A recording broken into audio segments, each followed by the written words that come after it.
Harga bawang merah di pasaran Kota Palembang semakin hari semakin turun, di mana per hari ini 20 Mei 2023, harga bawang merah Jawa normal di angka Rp32.000 per kilogram.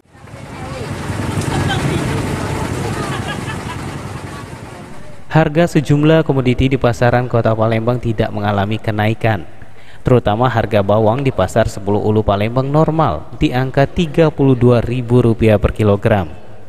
Yanto, salah satu pedagang bawang merah di pasar 10 Ulu Palembang, mengatakan harga bahan pokok seperti bawang, cabai, dan ayam tidak mengalami kenaikan sama sekali, di mana per hari ini 20 April 2023 harga bawang merah yang dijual per kilogramnya normal di angka Rp32.000. Sepekan lalu harga bawang merah sempat menembus angka Rp40.000 per kilogram. Atas dasar hal ini, para pedagang merasa senang dengan normalnya harga, pembeli juga ikut normal dan omset penghasilan pedagang menjadi bertambah. Harga bawang untuk hari ini alhamdulillah ada penurunan sedikit. Kemarin dari 40.000 sekarang sudah mencapai 32.000. 32.000 ini gimana, Kak? Nurun ini karena apa, Kak? Kemungkinan untuk sekarang ini kan pasukan bawang merah dari Pulau Jawa ini kan banyak.